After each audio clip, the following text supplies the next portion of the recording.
About a month ago, I left campus for spring break, expecting a week's reprieve from lectures and library late nights.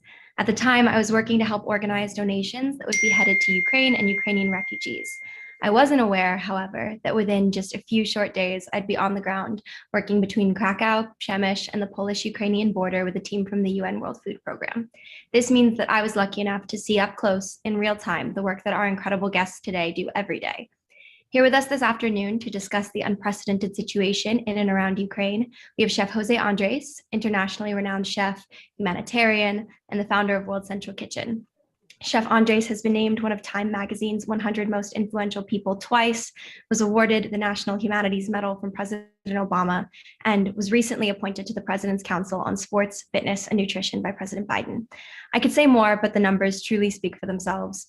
Since founding World Central Kitchen in 2010, Chef Andrés and his team have operated on 6 continents, serving more than 100 million meals to those impacted by natural and man-made disasters.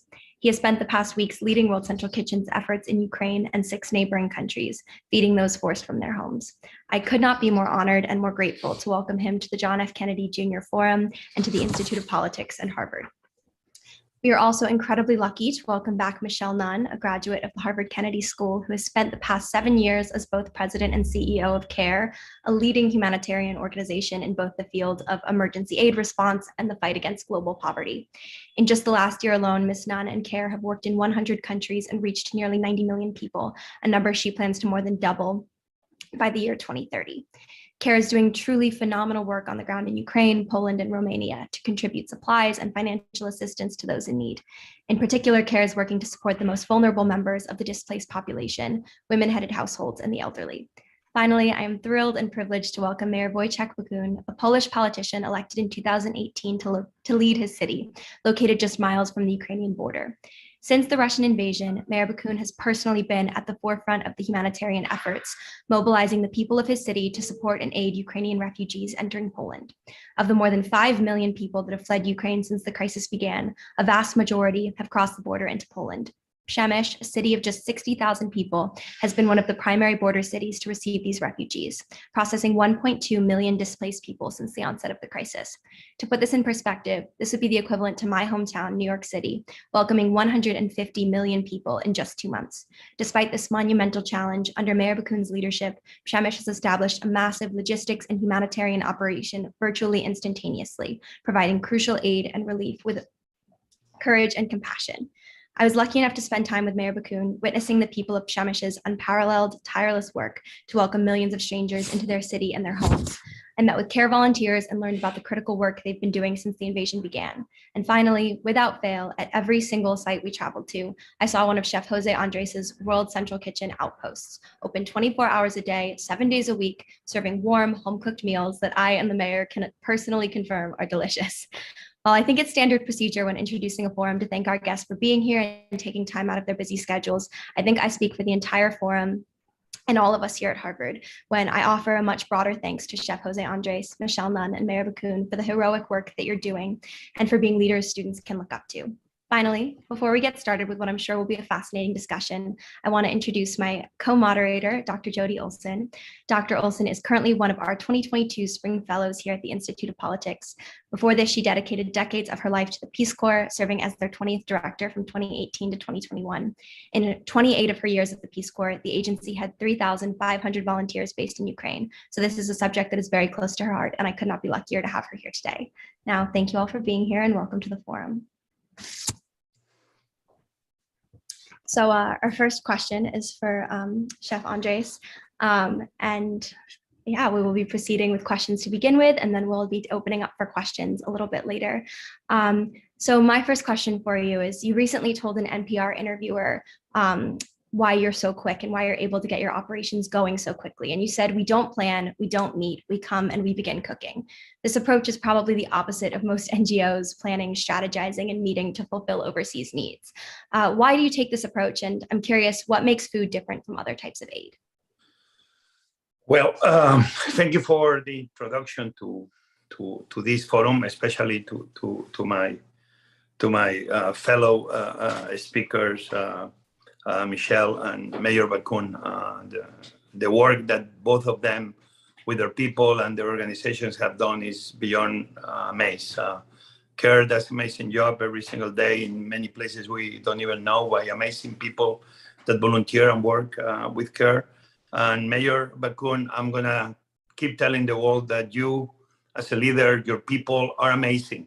And I arrived 24 hours to the border around Medica, and well in Przemyśl, or well anywhere in the Polish border, everybody was hands-on, doing whatever it took. Firefighters retired, used cooking in the middle of the night. And this happened every single day. People that don't even belong to organizations, they were finding a way to help. And my sincere admiration to you, Mayor, to the people of Przemyśl, as Kate has very well described, and to all the Polish people for being such a good people and good humanitarians all around. So the question of why we are so quick. Food is very simple to understand. Sometimes I know that when I cannot explain everything every time I'm interviewed or giving a question, but I understand that there are big organizations, that they have big responsibility, and that they are taking care of a lot of other things that sometimes nobody notices, but I do notice. Sometimes when I'm trying to say we need to be quicker and faster, it's because I do believe in emergencies. We need to take the value of the word emergency at what it means. An emergency on food and water means yesterday. And that's why we need to be very quickly.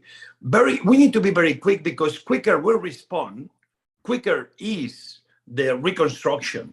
If we take days or weeks to respond, then the reconstruction happens month later. That's why for me it's so important to be quick and fast. Also, when you are quick and fast, you understand where the people were right after the emergency occurs and when they are later. Myself, I always tell my teams, when you show up for first time somewhere, make sure you tell them that we'll come back tomorrow and the day after. But then when you go back 2-3 weeks later, you have hands-on knowledge of where they were and where they are. You can see the benefit of the aid you provide. And then by showing up every day, you understand when you have to start changing what you were doing. Because what you had to do the first day is not the same things that people need 2 or 3 or 4 weeks later. So the urgency of now for us is yesterday. Quicker you show up and you are next to the people, quicker they feel that somebody's caring for them, quicker they feel that food, in our case, and water is not going to be an issue. So they can be focusing in the other many things that every person, every family, every group in a city has to take care of. By us showing up the first hour, the first day, within 48 hours, they know that food and water will never be an issue again. Therefore, their life, while still being in the mayhem of the emergency, they can focus in other things. They can focus on whatever else they need to do to hopefully rebuild, to be back to where they were before the emergency happened in the first place. Chef Andrés, your leadership in building this method for immediate scaling up, your extraordinary courage to do it is of such awe here at Harvard, particularly with the students. And part of what we're interested in knowing is what in your experiences, what in your background help you become this wonderful person, this leader who has learned this skill of how to scale up so quickly? Well, I'm not so wonderful. I'm very grumpy at times, and I don't have excuse for it. It's just sometimes I'm grumpy because I want things to happen and happen quick, and I feel I'm not doing a good job when I don't make it happen, when we don't make it happen. Number one, I want to make sure that people understand that I don't run World Central Kitchen. I was the founder, and I am one more volunteer. Obviously, I was the first volunteer because I'm the founder. But when I go to these missions, I try to, sometimes when I'm needed, I may lead by the front. But sometimes I use lead by the back. Sometimes I use whisper, experiences of the past into the ears of new members or younger members of our response team. The team is led by Ned Mook, who is an unbelievable leader, who is a good friend. And since the day he came with me to Puerto Rico and we put the Puerto Rican operation up and running, he's been very much leading World Central Kitchen into what we are slowly becoming. You asked about me. I mean, every one of us has a story. And sometimes we feel that only the very big MBAs or the very big studying in the very big universities or is the only thing that matters to shape who we are. And me, I realize that all of us, all of you, we are who we are thanks to the many people. Yeah, I'm not here, please. I cannot, it's not my phone.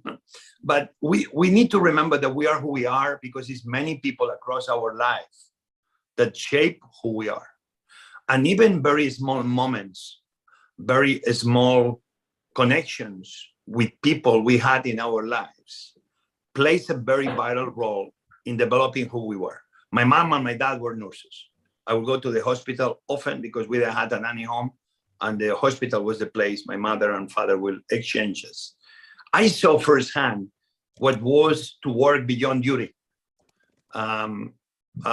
Nurses that will walk an elderly woman in the absence of their family members to do so, or a doctor reading a book to a child in the absence of their mother or father being present.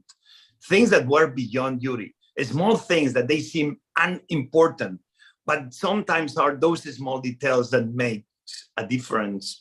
I served in the Spanish Navy, first time I came to America. I was cooking for the admiral, but I told the admiral, I want to go on the boat. There's no way, sir, I'm going to be cooking here on land. I knock on the door of the admiral and I told him, please, please give me that opportunity. I learned that if you don't knock on the door often until the door opens, nothing happens. By me being in the military, I understood the power of 300 strong crew.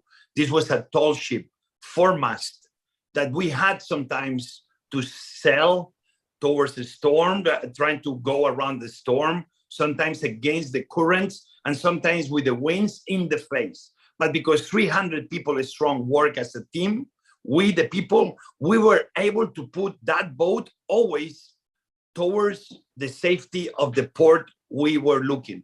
Teamwork, understanding that individualities are important because bring experience, but understanding that we, the people, working together as one can achieve more, this to me was essential.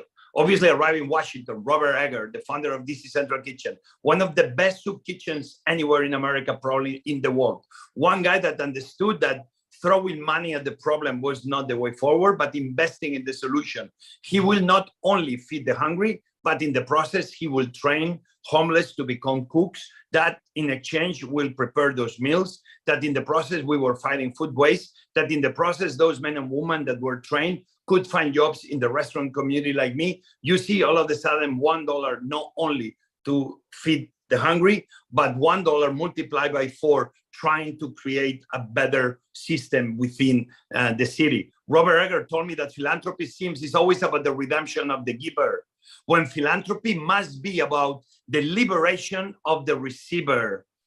This was super important in my life. Then maybe arriving in Washington and discovering the house of an amazing woman, Clara Barton, in a way a nurse like my mom, a nurse that created the Missing Soldiers Office, a nurse that herself provided meals when the capital was under siege and the troops were protecting it, a woman that single-handed created the Red Cross in America, an amazing woman that was able to achieve almost alone an amazing organization that made a lot of people join her efforts. Those and many other events maybe shaped who I am today, but always, again, I had many great people to watch in action. And me, I always said, okay, what can I do to bring my knowledge, the knowledge of my profession, to feed the few, to be part of feeding the many. When Katrina happened, I was in the comfort of my home watching how we had men and women in the Superdome, I thought, my God, why are we not feeding them? Why they seem they've been there for a week and they're not getting any aid? Why we don't have a quick response? You know what I thought in that moment? That next time I'm gonna be there.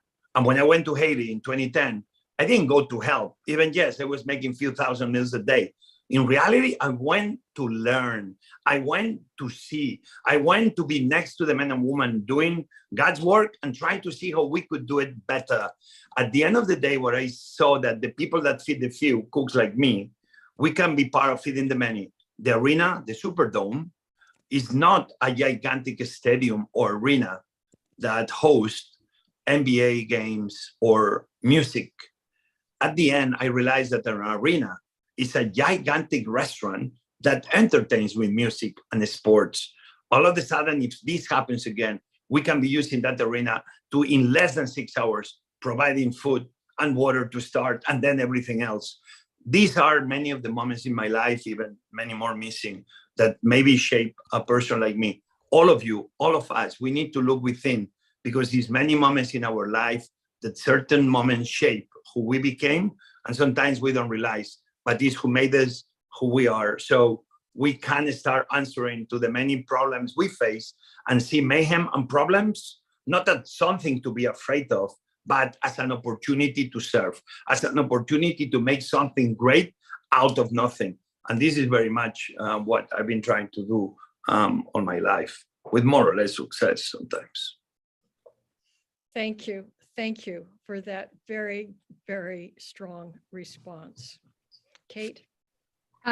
Chef Andres, you've spoken about founding World Central Kitchen in 2010 following the earthquake in Haiti, along with your wife, Patricia. And you've cited inspiration from the words of John Steinbeck, where you said, wherever there's a fight so that hungry people may eat, we'll be there. I wonder if you could tell us what else drives you as you work so tirelessly running into situations and places that most people are understandably running from, sailing into the storm, if you will. And what advice do you have for young people and for students so that they too can run towards a situation to help strangers? Well, Kate, you've been there. My daughter came with me. She went into Ukraine. She came with me to Lviv. My daughter is studying at Georgetown. And my daughter, when I told her, I don't want you to come, she told me, really, Daddy? That's who you want me to be part of the solutions of the problems the world faces, by you putting me behind walls, trying to protect me? And she's right.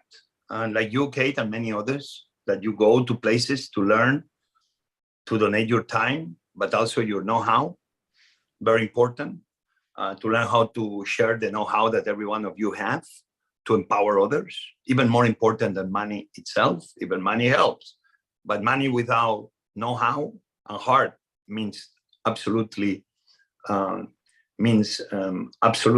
nothing. But for me, I realized that I believe in a place where longer tables is what everybody is going to be believing, where you can be Republican or Democrat, that you may be more leaning right in politics or leaning left, but always with respect, always understanding that who doesn't think like you is not your enemy, but who doesn't think like you, if does it with respect in his beliefs, and doesn't bring down yours, is a person that is only helping you to see the world under another angle, almost under another lens. So longer tables win the day, no higher walls. If I put my daughters behind a wall, that alone is not going to be protecting them forever. Because in the world, if there are hungry people, if there are mothers and fathers that want to feed their children, what would you not do to feed your children? You will break down those walls. That's why I do believe the wall is going to be shaped by leaders, by politicians, but then also by every one of us, corporations, that believe that the longer tables is the only and the best way forward. That by protecting my daughters, the daughters of others behind walls, we are not really solving, in essence, the problems that the world faces. That's why for me to have my daughter with me in Ukraine, I couldn't but tell her yes, because in a way, she's learning on her own what the meaning of longer tables means. If we look to the other side, when people of Ukraine were mainly this war is not only killing the soldiers in the war, Ukrainian and Russian, but Ukrainians defending their land. But the vast majority of people dying are women, are children, are elderly. Why? How come we allow that to happen? We call ourselves food fighters because in a way, we can win. We can create a better world if we all decide not to look to the other side, but not only speak up, even speaking up is good enough often, but also by being with boots on the ground next to the people that are fighting alone. I think this is the only way. And when I say fight, I don't mean the literally war, but fighting for the ideas that should bring all of us together. Fighting for the ideas that are going to create a better tomorrow. Fighting for ideas that they are pragmatic, not just dreams, unachievable. When we say let's end food, children's hunger in the world and children's poverty, let's make sure that this is not a speech, that everybody claps when we say this speech, but then everybody goes home and we don't put enough funding, enough bold ideas to make sure that no child will forever be hungry or poor again. Is why for me it's so important to be there front and center learning, because I believe I'm still learning. I'm 52 and still I realize that in cooking, I barely know anything. And the moment everybody thinks I'm an expert in food and cooking, forget about it. Every day I know more is the day I realize every day I know nothing. With this is exactly the same. If I want to be having a speech that is smart about how we can be transforming the problems that we face, where food is at the heart of it, and we can transform them into true solutions, I will only learn that not only through books, not only through watching documentaries, but by being with boots on the ground, trying to be part of the solution, and in the process learning, like you did, Kate, of what are the solutions to many of the problems we face. Brillat Savarin, the French philosopher, the guy that said, "Tell me what you eat, and I will tell you who you are," had a much more powerful phrase. He said, "The future of the nations will depend on how they feed themselves." I do believe that the world in the future, every single government, starting by the United States, is going to have a true food policy that right now doesn't exist. The Department of Agriculture of every government is the way we kind of handle food. This, I think, is an idea that is too antiquated. We need to make sure that at the national security level, we have in that table food experts that will recommend the presidents and the congressmen and the senators of America and of the world good, smart food policies that will shape the world in a better way by putting food in the center of the many solutions that we can do to end hunger, to end the health issues, to create economic growth, to solve the immigration problems we have because people are leaving their countries because they are going hungry, etc., etc. I do believe that food is not the problem for us to solve, but is the opportunity for us to seize to create a better tomorrow. This is extraordinary. Your themes of constantly learning, of the courage to get out from behind the wall and take action, and your respect for everyone with whom you work are so strong in what you're saying. I thank you for those words. I know that you need to go, but we want to have an opportunity for a student to ask you a question. So here we go.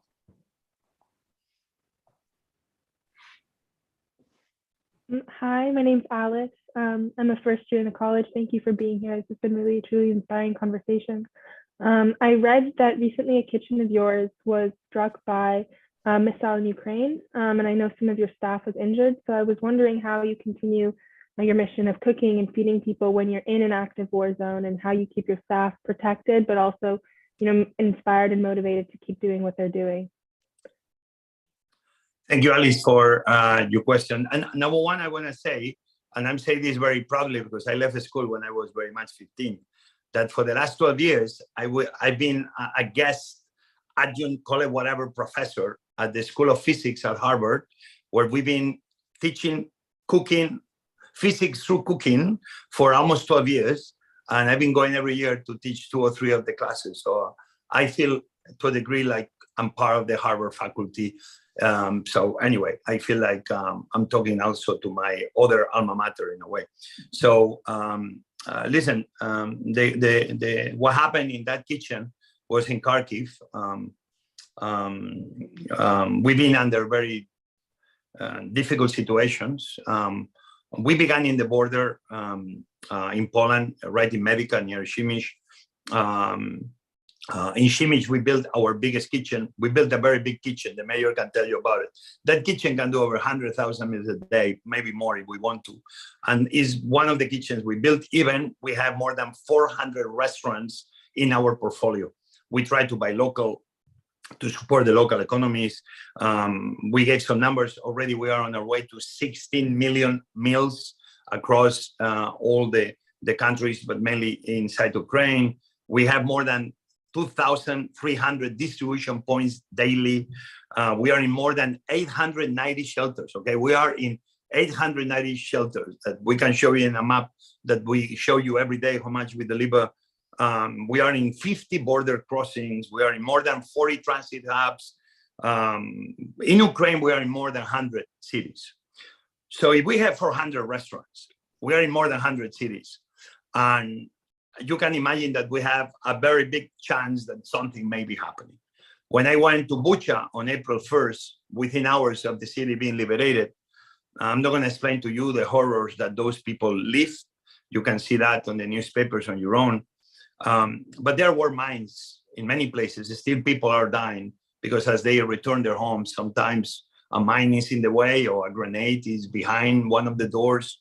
And the dangers of war are real. World Central Kitchen, we put ourselves in danger before. When you go to a volcano and you go near a town in Guatemala that is full of elderly people, that because it's a very remote area, for a lot of reasons, those people, it's not my role. I wish to take them out of that town, but it's no way to do it. They don't want to do it. The least we can do is feed them. When we go near that volcano top, it's dangerous. When you land on a helicopter after a hurricane, has some dangers that helicopter can be damaged with all the debris. Every man and woman around the world that go to emergencies, they're putting themselves in danger. So I always say that we're never going to be solving the problems we face in the world without taking some risks. Obviously, nobody that is from World Central Kitchen is in Ukraine if it's not by their own decision. But at the same time, obviously, we have every Ukrainian is involved in taking care of the country. So the least we can do is be next to them. Those men and women are putting themselves in danger. And even if you tell them, don't do it, they tell you, are you telling me not to feed my elders? Are you telling me not to feed the children that cannot escape because there's no bridges, there's no way to cross with car because maybe there is no cars? Take a look what's happening in Mariupol. So what you're describing was one of the few times we've been in a difficult situation. One was in Kramatorsk when we had 4,000 men, young children and elderly and women trying to escape by train towards the west. And one missile hit in the place all those civilians were waiting. The team of World Central Kitchen was feeding 50 meters away from there. But the issue here is why anybody that is in their sound mind will send a missile that they can't control with a lot of precision where it lands to land in the middle that you have so many civilians waiting for a train for safety. What you describe in Kharkiv, they were not being targeting our kitchen. This was a major missile that hit on the building across, and because the destruction of one of those missiles is so vast, obviously damaged the kitchen across the street, as damaged many buildings around. Only few people died. I think it was a couple of people, unfortunately, but that missile could be having a much bigger effect like the one we saw in the train station that killed many more people, unfortunately. The amazing thing, like hopefully describes the spirit of the Ukrainian people, is this, that our partner on that kitchen, he asked all the staff, what do you want to do? Nate Mook, who is the director, the CEO of World Central Kitchen, was in Kharkiv at that time. He spent there, I think, at least 2 weeks. And what's fascinating, because the answer of everybody was, we want to be cooking again. So what we did was put all the kitchen equipment into a truck. They moved the truck equipment with the truck. They moved the equipment to another location. Within 48 hours, the new kitchen was up and running. Within 72 hours, they were already cooking 1,000 meals from that kitchen. And of the 4 people that were wounded, they went out of the hospital, thanks God. And one of the 4 was a very brave woman that went back to the kitchen and started cooking next to their fellow volunteers. This is the spirit of the Ukrainian people. They are all feeling they are fighting for democracy, for liberty, on behalf not only of the Ukrainian people, but they really sincerely believe they're fighting for liberty, freedom, and democracy on behalf of all of Europe, on behalf of America, on behalf of all the democracies of the world. Why are we there? Because this is a fight that we can all take part of. Cooks, how do we fight? With food. We are food fighters. Thank you, Alice. And thank you, Chef Andres. Phenomenal spirit that we need to hear. Thank you for giving us your time. We know you would rather be in country cooking and feeding people, but our students here profoundly appreciate hearing from you. You've inspired from how we can get from behind those walls out and the courage to take action. You're phenomenal, and thank you very much. Thank you very much. And again, to Mayor Bakun and to Mrs. Nunn of CARE, both of you, thank you for the amazing leadership that you shown, and especially the people that were with you, that you are doing God's work. And just to end, to all the Harvard students, remember that they are telling us to follow a plan. Don't follow a plan. When we plan too much, in the moment that adversity and mayhem shows up, we freeze. We need to learn to adapt, to embrace complexity. When we adapt and we learn always to live in a continuous adaptation mode, every time a problem happens, every time a tragedy happens, it's the opportunity for us to embrace the complexity of the moment and to serve, coming up with all the experiences that you have within your heart and within your brain to answer to the problems that we face and the challenges that we have ahead of us.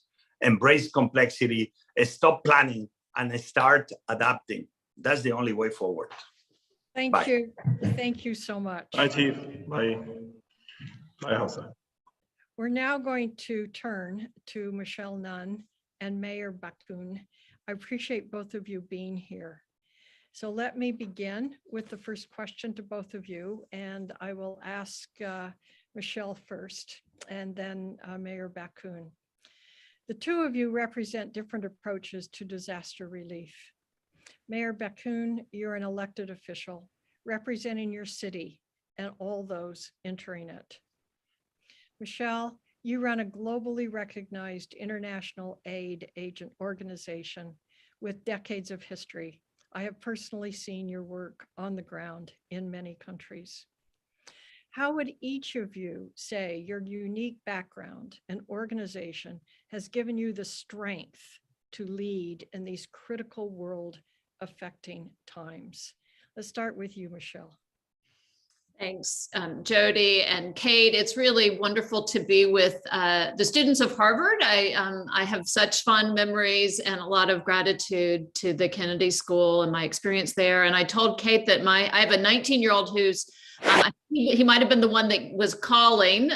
He's on a gap year, and so he's in South America studying Spanish, and I think he's surfing as well. So we are very much as a family indebted to the institution of Harvard, and you know, none of us could do a better job of articulating the extraordinary humanitarian motivation than Chef Andres just did. And you know, I think when I build upon is CARE legacy and history. A lot of people, maybe as college students, you all are receiving care packages from your parents, but you may not know that it actually originated with a small group of Americans who created the first care packages. It started out and stood for cooperative assistance and remittances to Europe after World War II. So actually meals that were feeding people who were hungry in post-World War II Europe. And so when you ask about what are we building upon,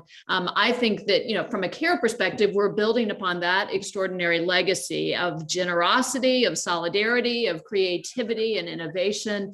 Again, a small group of Americans that now have this legacy 75 years later. I can't help but think, as we celebrated our 75th anniversary last year, we could not have imagined that a year later, we would once again be working in Europe in the largest humanitarian crisis in Europe since World War II.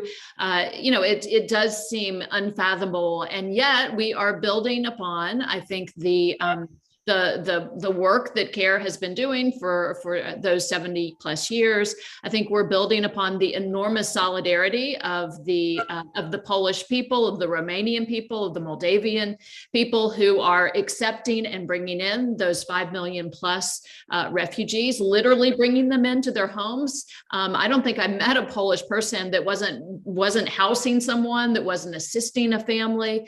It really is quite extraordinary. And Mayor Bakun, I know that you'll sort of give some window into what that's looking like, the kind of civic spirit that has been embraced.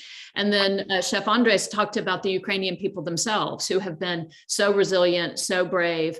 And so I think CARE simply stands upon the shoulders of and is supporting those people that are leading. I will tell you that, you know, and I traveled, I was there in Poland, I guess about 10 days ago, and was traveling with some of our Ukrainian volunteers. And one of the quotes that we talked about was, you were a refugee yesterday, and today you're a volunteer. So everyone is putting themselves to work. We're working with Ukrainian teachers who are refugees, who are now working in the schools in Poland to support the Ukrainian children. So there's a whole, I would say, set of layers of solidarity here. And I think the CARE team stands upon that history and upon the extraordinary leadership of those who are in those communities and are leading the way here. Thank you. And I appreciate, as you're saying, everyone is standing on each other's shoulders to take the time when they need to play that leadership role. So I appreciate it. Mayor Bakun, you and your wonderful town.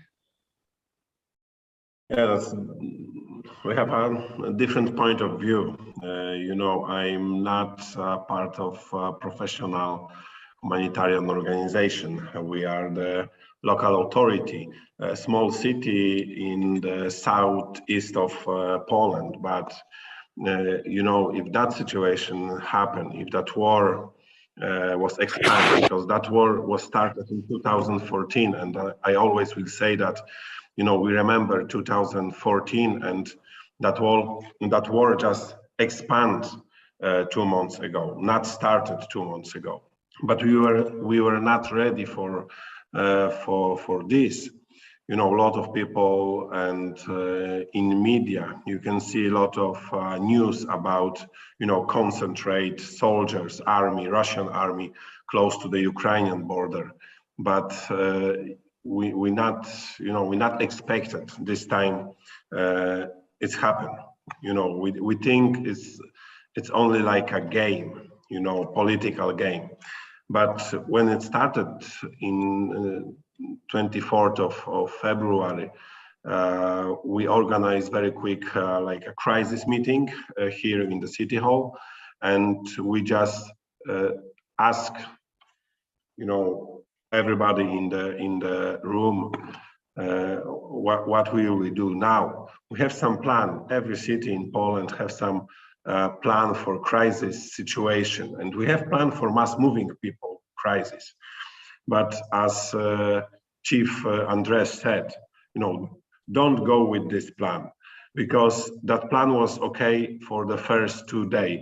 I just try explain you how it looks like.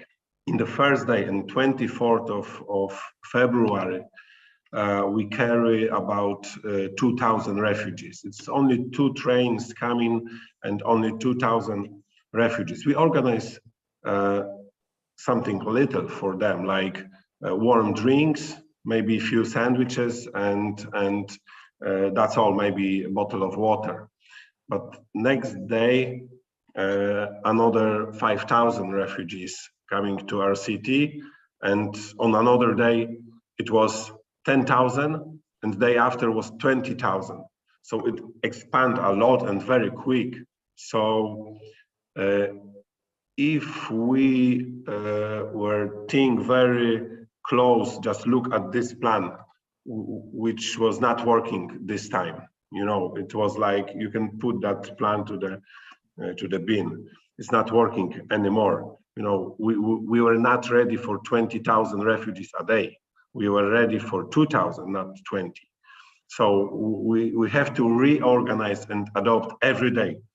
That's why we work 24 hours a day. For the first week, I slept only maybe 14 hours in week time, because, you know, we have no time for do anything else, because you have reorganize and adopt every hour.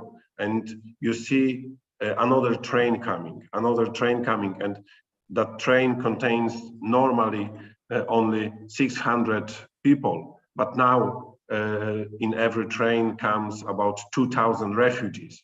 So it's difficult situation, and in that time temperature was very low.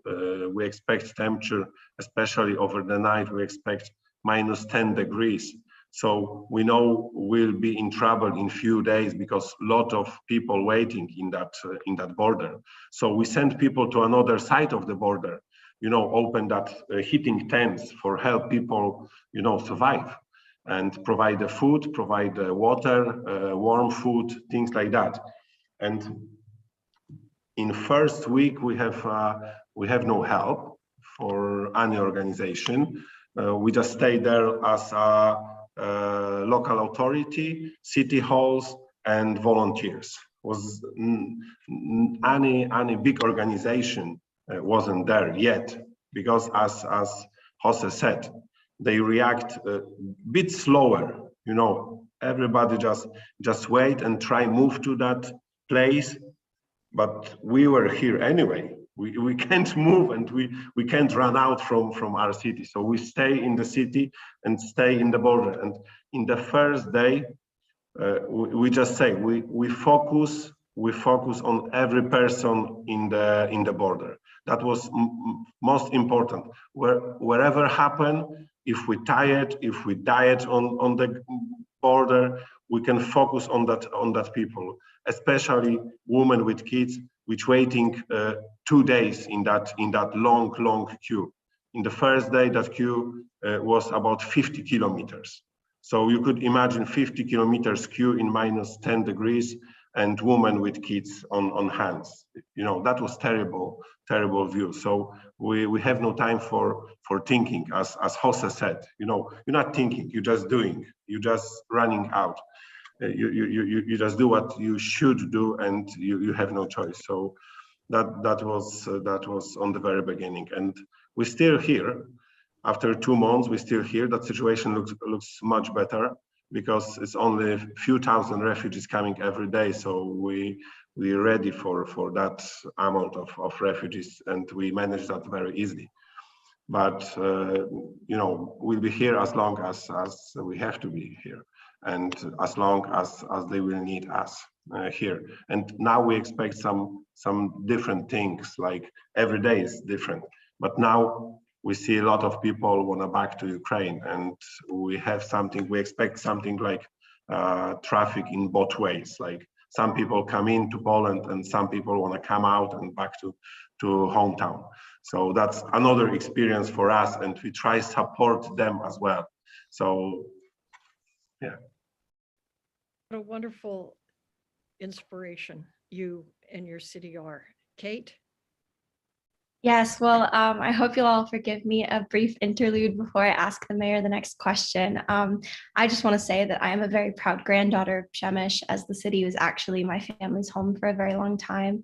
My grandmother, who's watching along from home right now, was the only member of her family not born in Przemyśl. And after spending time with Mayor Bakun and his team, we actually dug up my great-grandparents' wedding license, which was stamped in Przemyśl. So all of this is to say I am incredibly proud to have this city as a part of mine and my family's history. The work the mayor and the people in Przemyśl have done is just truly heartwarming, deeply moving, and deeply inspiring. So with that, I have two questions for you. First, what keeps you and your fellow citizens going, working many-hour shifts without sleep? And do you believe that the history of your city's own occupation gives you a unique sense of empathy that will allow this support to continue? That's why I said, you know, I think we have no choice. We have nothing. If we start do this job on the very beginning, I didn't see anybody on my left and right hand. I not mean about people from Przemyśl. I didn't see, like, to be honest, Polish government. I didn't see local government.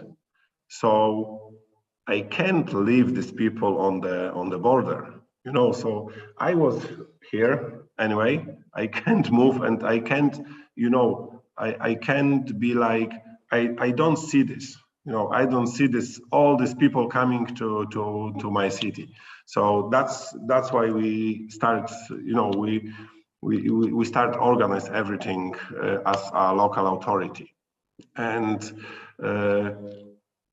day by day, but not day by day, hour by hour, we see everything we're doing here make big difference for these people. You know, these people can't believe when they reach Przemyśl. In the first day we put on the railway station big flag with sentence, "You are safe here." And a lot of people come to Przemyśl railway station and start crying. You know, we see they like are very emotional, and they know they in safe place.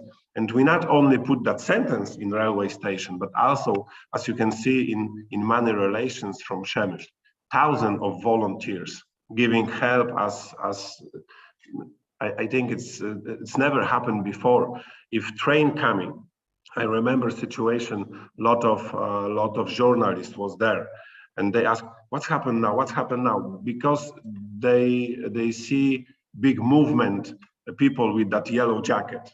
Yellow jacket means volunteers, you know, and they start moving.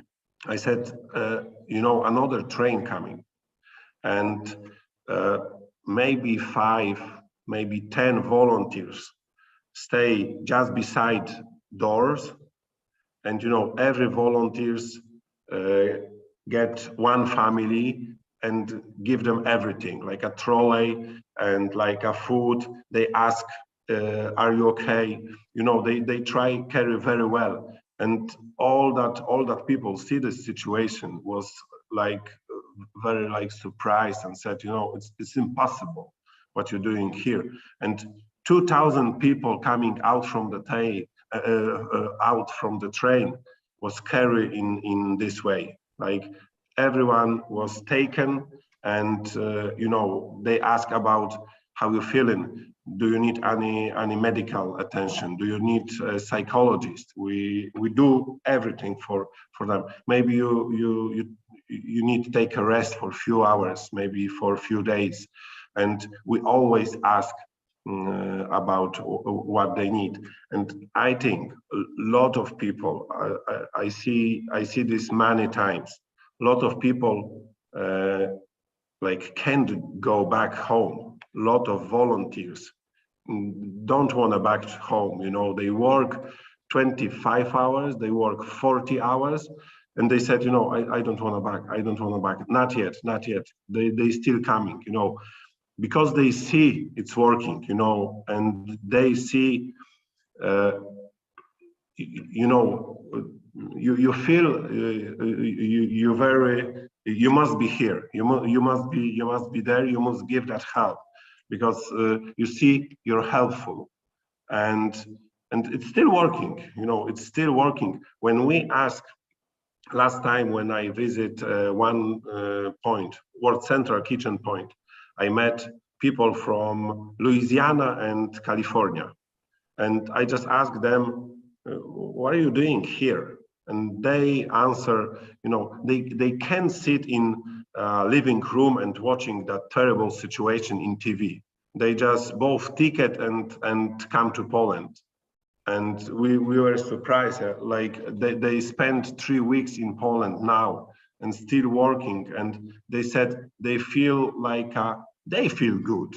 You know, they very helpful, and they feel that inside, you know, that's very important, and that's working. That's like a fuel. If you feel good and you feel incredible good, if you're giving a lot of help for these people and you see it's working, it's like fuel.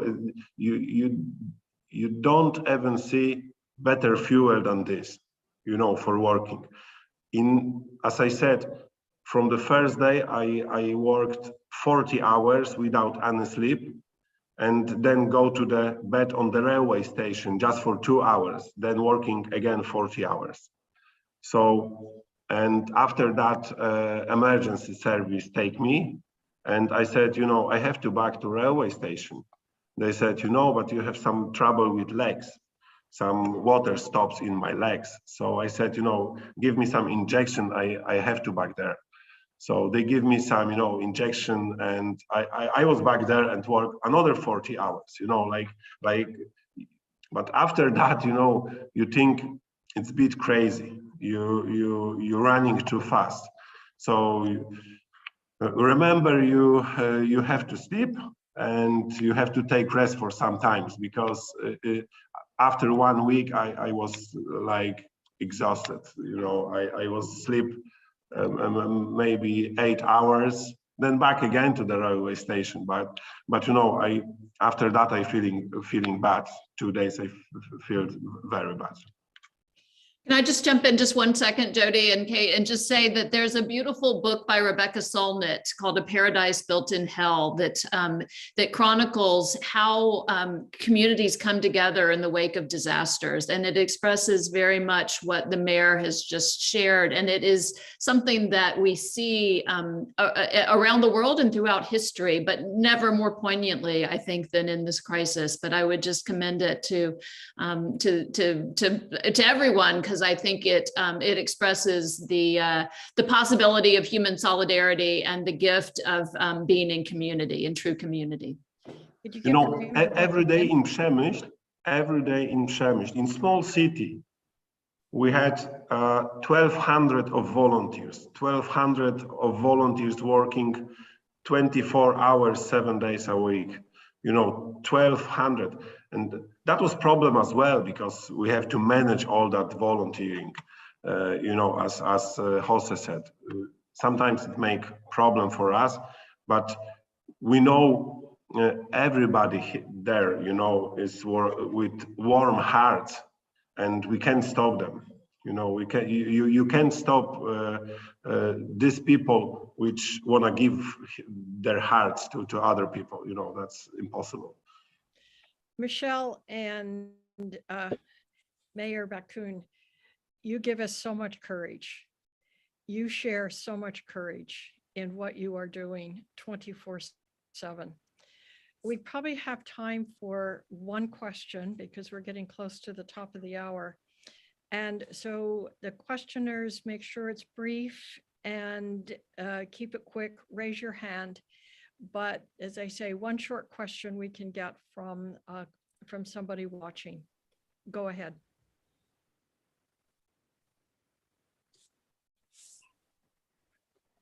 Hello, my name is Ryan Dongwin, and I am a first year at Harvard College studying English and government with a minor in ethnicity migration rights.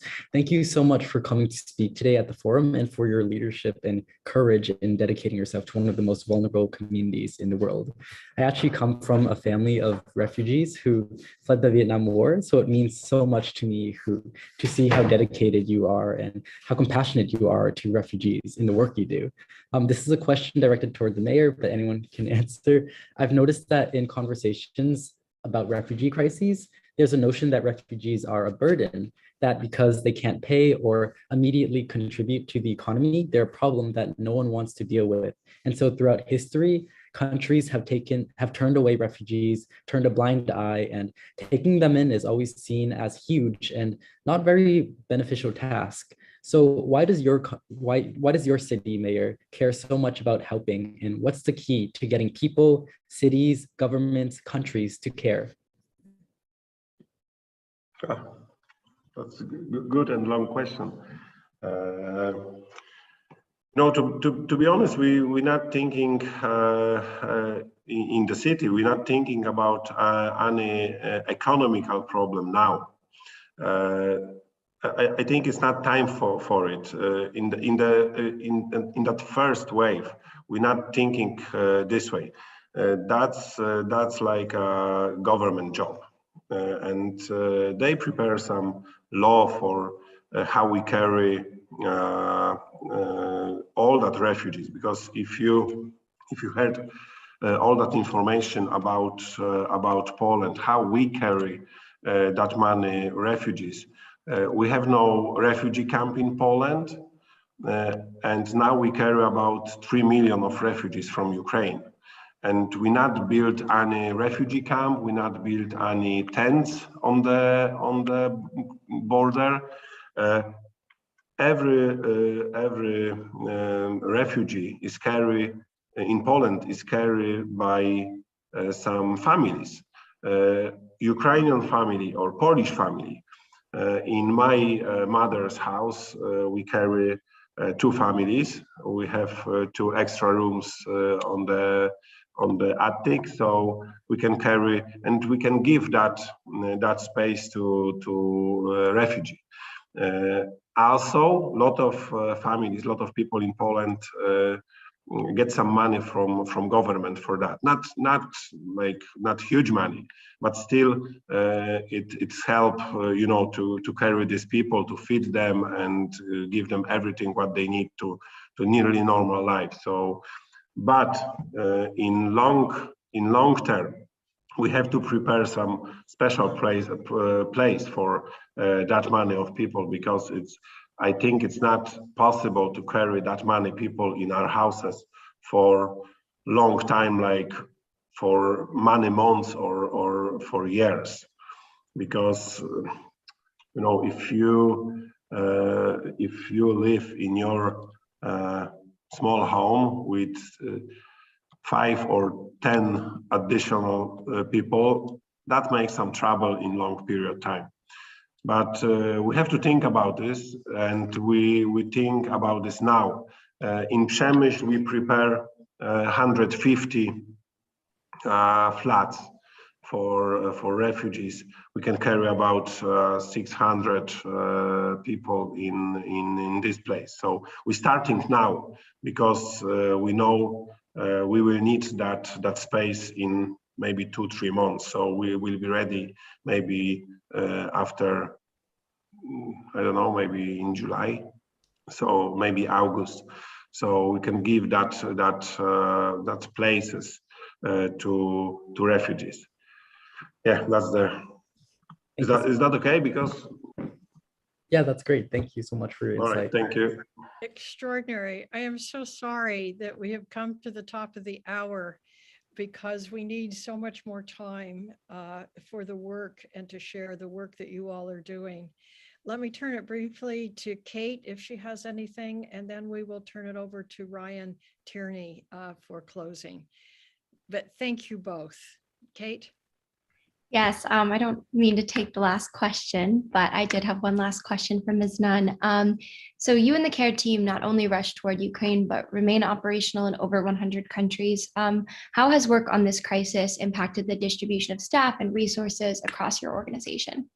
Yeah, and I know we're a little over time, so I'll be quick and I have to run to another meeting. But I would say, first of all, to Ryan's question, there are 84 million refugees. We know that actually refugees are important economic drivers for communities. Not only is it the right thing to do, but it's the smart thing to do for the global community to engage and absorb them. So CARE works with refugees around the world. And I think one of the concerns about this crisis is one, that it not deplete other resources that need to go to Afghanistan and to Yemen and to South Sudan. And so we need to be able to respond here and to be able to respond in other places. And that this is precipitating an enormous hunger crisis.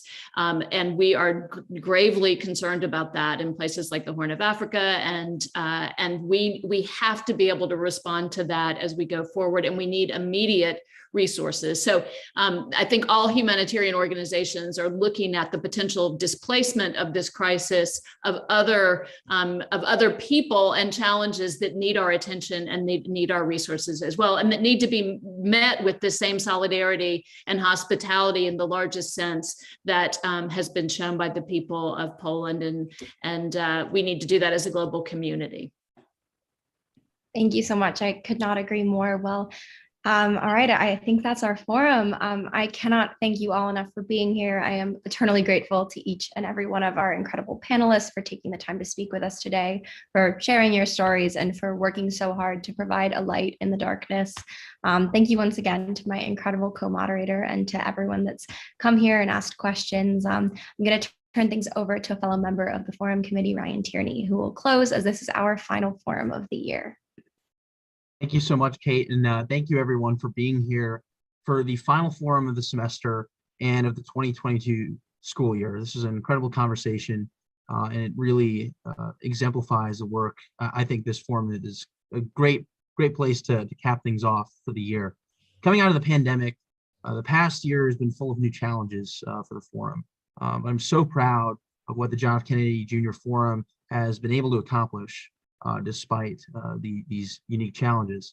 Forum committee members bring diverse perspectives to the table here, which has allowed us to bring speakers of all races, creeds, nationalities, and ideals for rich conversations, characterized by fantastic, unscripted questions from students, both in person and online. From Afghanistan to Ukraine, to China and Colombia, from former Governor Chris Christie to Senator Tim Scott, Congresswoman Ro Khanna, and Secretary Julian Castro, to the youngest person to join the forum from Gen Z at 11 years old, Orion Jean, and from a groundbreaking series of discussions on racial justice and equity.